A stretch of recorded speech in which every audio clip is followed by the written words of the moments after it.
Around the world, millions of women experience symptoms they cannot name.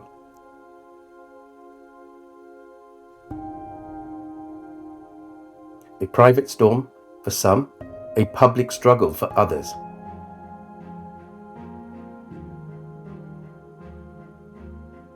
A silence that burns everywhere. This silence has no language, yet it binds half of humanity in invisibility.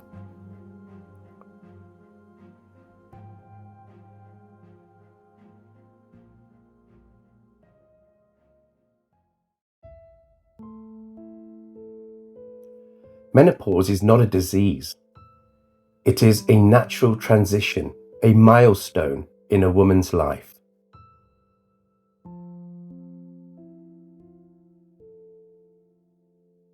It typically begins between 45 and 55. But it's whispers, night sweats, mood swings, brain fog can start years earlier. For most women, menopause is like the end of something. It's the end of fertility, it's the end of youth, it's the end of their old self almost. And in a way, it is true. Yet across cultures, many languages carry no words for it. How do you describe pain that has no name?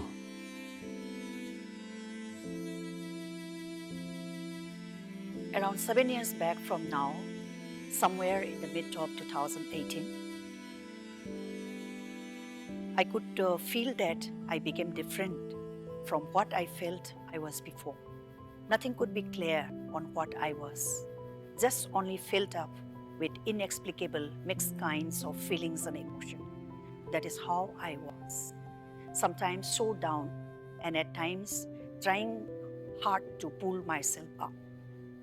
This was when around 41, 42, when and I started noticing slight changes like skipping of periods and then getting acne and then your body telling you certain kind of things that you're tired and you're putting on weight that you don't realize that how is it actually happening.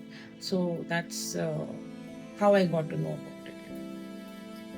Menopause can significantly affect a woman's mental health due to hormonal fluctuations, especially decline in estrogen levels, which is in turn important for mood-regulating neurotransmitters. Thus, during menopause, women commonly experience anxiety, irritability, memory issues, and depression. Around 3 to 4 years ago,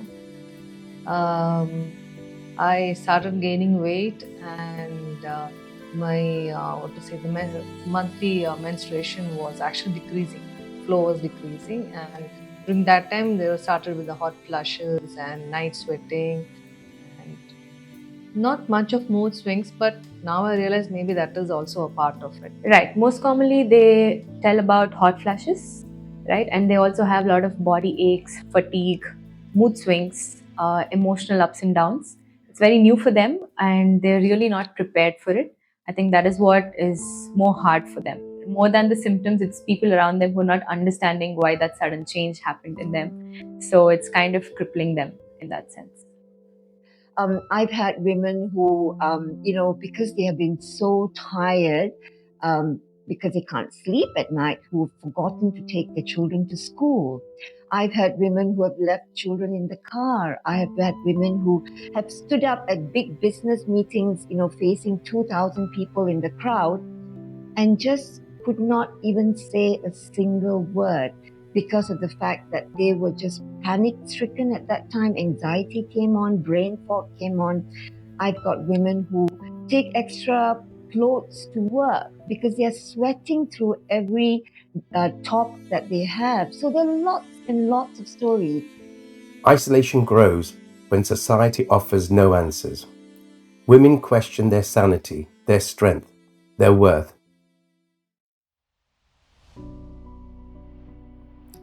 Menopause does not touch women alone. Families feel its shadows. Children misunderstand. Husbands withdraw. Mothers are labelled difficult. Wives accused of being cold. The silence fractures love itself.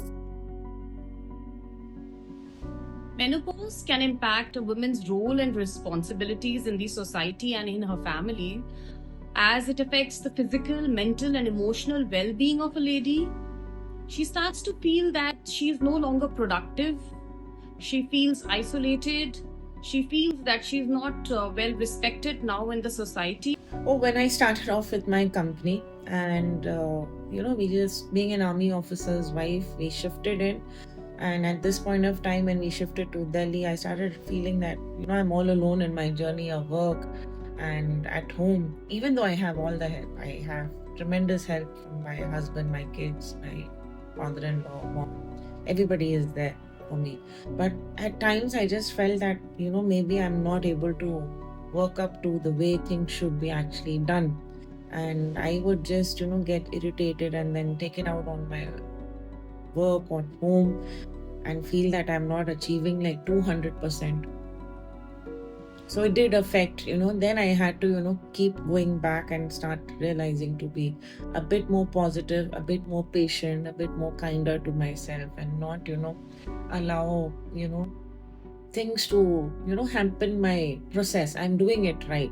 Maybe it's a bit slower. Maybe today I'm not able to complete certain things. So I think that's how, my journey actually went on with. If you look at the symptoms of menopause, it leads to emotional instability, it leads to fatigue, reduced libido, and irritability. These symptoms can significantly cause strain on relationships, and misunderstanding that occurs from these symptoms can also lead to a lot of feelings of isolation and inadequacy in those experiencing menopause. At times when everyone in the family was in a very, very good mood, just because of my anxiety, a kind of, irritation and anger, I just kill the beautiful ambience. That is how I am so sorry, and I should say that all that thing happened with no fault of any of the members of my family. She is not able to openly communicate, and people do not understand her irritability, fatigue, and her emotional, mental, and physical fragility, which makes it very difficult for her to keep up her healthy relationships in the society and in her family. While women endure, men remain in the dark. Women usually go through a lot of mood swings when they're approaching menopause. Apart from that, I'm not aware of much symptoms because in Indian households, they're not really vocal about it. But like you will know when they hit menopause, but they don't discuss it with us. Husbands, brothers, sons, few understand what menopause means. Has any woman in your family ever spoken to you about menopause? No. Actually, we are hoping for the tools because we should know how we want to react. But mostly men react is simply just we let it be just like that. Actually, they need support from men in order to equip the situation, the emotion that they have feeling at that. Men should know should know. Yes. We have the tools. Yes, right. exactly. Women are often the one that is helming a home. So if a woman just keeps quiet and trudges on, it doesn't change anything. But when a woman decides, you know what, I'm just going to speak up, and she finds a community that can support her, whether or not it's her home, her spouse, her family, or even beyond that, that changes the entire atmosphere and the entire community. Because now other women don't feel afraid to share it. So that really has a ripple effect. I include men in the conversation as much as possible. I have 2 sons and my husband, and menopause, I always say menopause is dinner table conversation. We are very open and we talk about the symptoms. I make sure my boys understand what I'm going through. And that is one way to normalize the conversation, especially with other women. In boardrooms and offices, menopause is invisible. Policies remain silent. My daily activities were affected, which at least I knew it and felt very unsatisfied. Why did I say this? Because due to the roles and the responsibility by nature of my profession, despite execution of administrative exercises, amid hidden internal turmoil and realizing of my own hardships and the difficulties, it was so difficult to keep focus on an important issue which I would like to give my best. That was the real difficulty I faced at certain point of time. Yet behind polished desks and factory lines, millions of women lose focus, confidence, and sometimes their careers. Benda ni kat sini apa yang kita boleh nampak is top management kebanyakannya lelaki, and they said that mungkin diorang tak faham perubahan pada diri wanita-wanita yang peringkat dah middle age ni. Itulah yang saya rasa.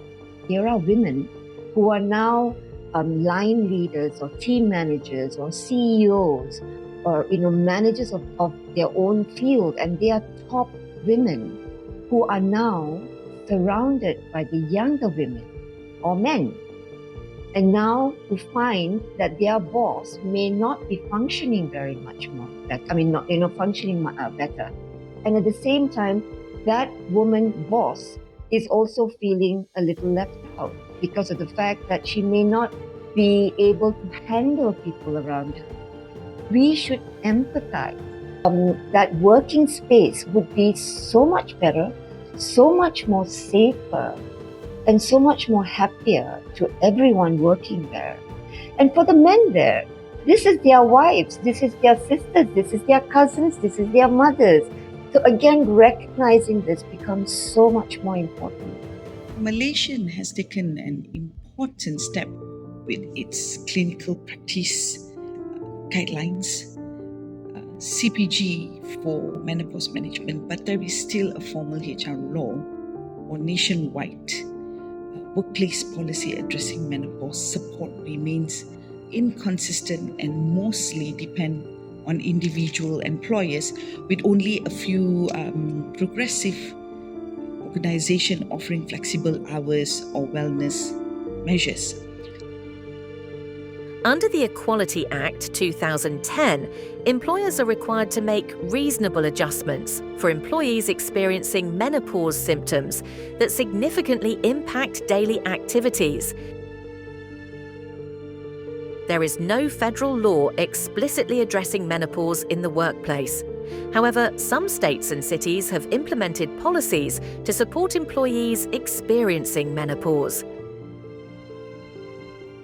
Only 5% of workplaces in Asia Pacific mention menopause in their HR handbook. The rest, silent. Culture stigma continues to limit open discussion, yet growing advocacy and awareness are pushing the issue into the spotlight. Therefore, moving forward, the development of structured HR policies, inclusive workplace practice will be vital to ensure women are supported through the natural life stage. Systems built to protect women fail them. Rural clinics rarely mention menopause. There is no national standalone menopausal policy as such or any guidelines.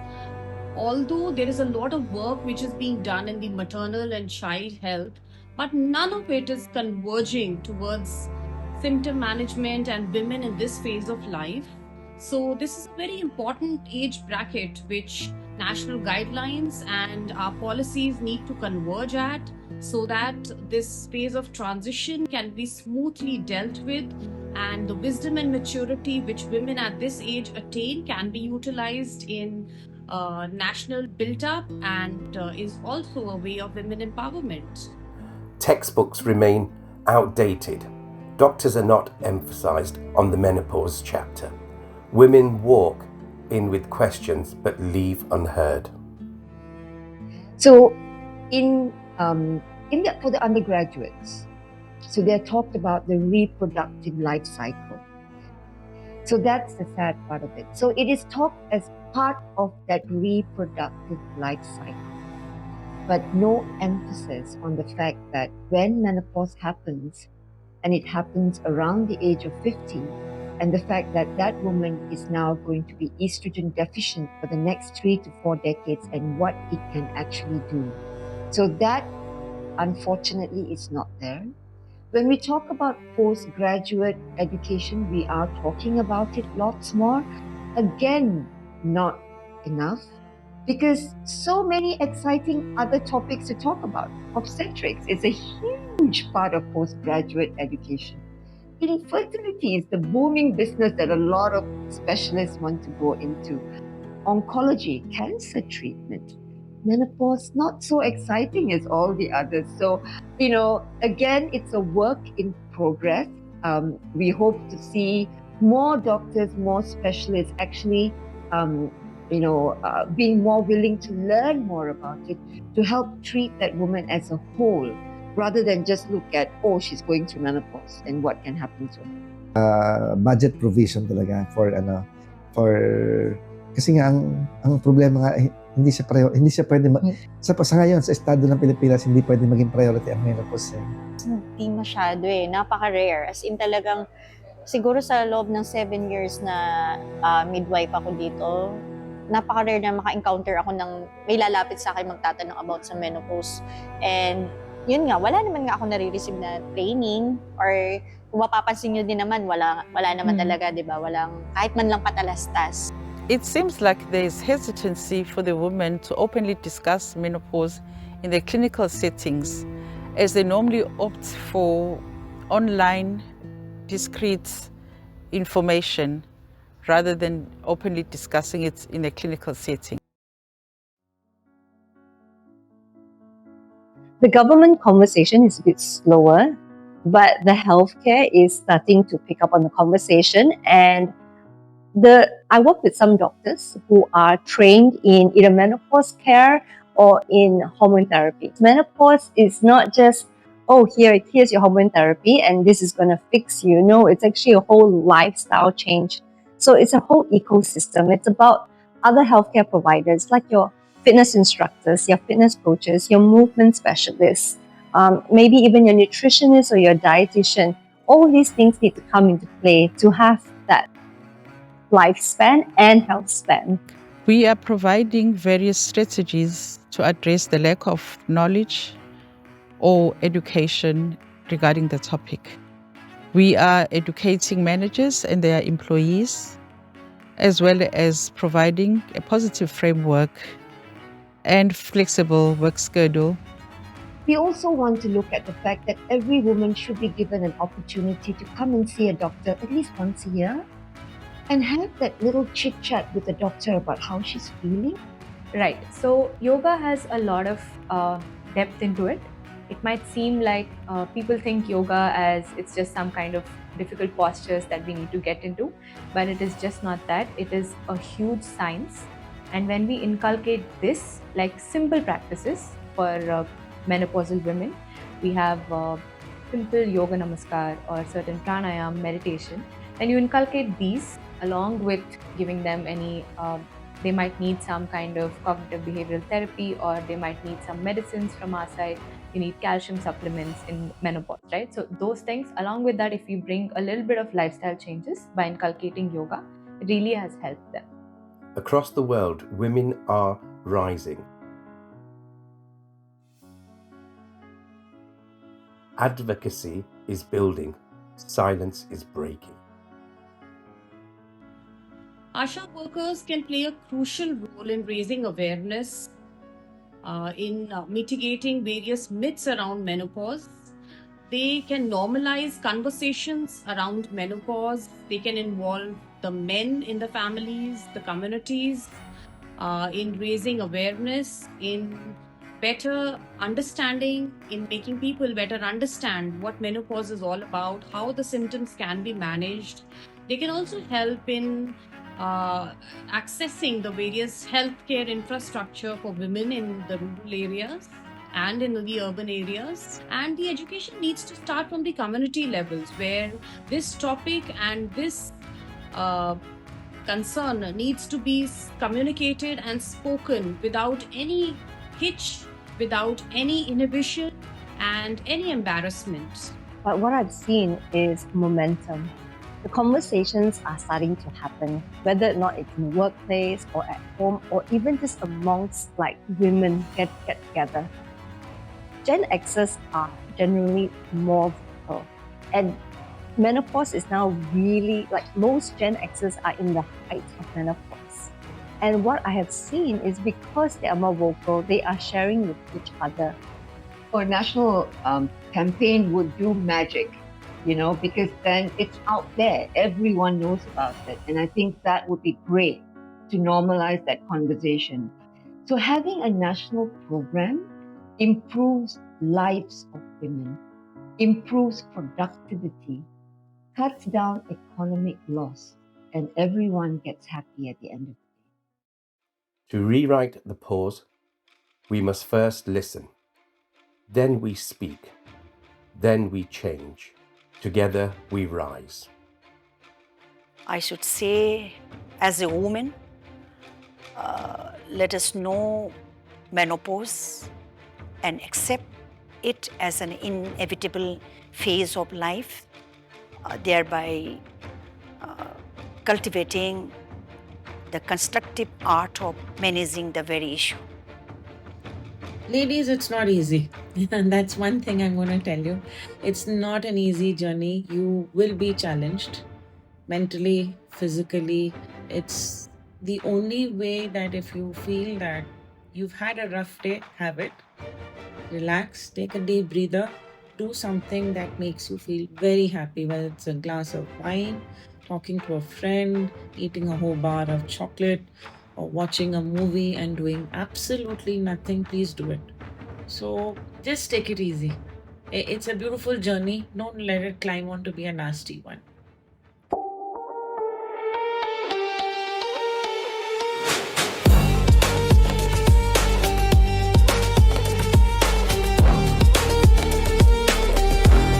Soft as the turning tide, seasons have called my name. Every shadow, every sunrise taught me I'm not the same. I'm not fading, I'm rising like the moon through the trees.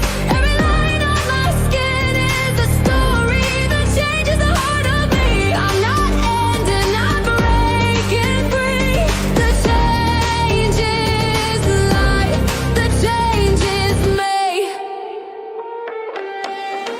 Hands that have held the years, eyes that have seen them through. Now the flame now won't flicker, brighter for all I've been through. And the fire in my chest is the strength I didn't see. Not a chapter closing down, it's the start of who I'll be. I'm the fire in my chest.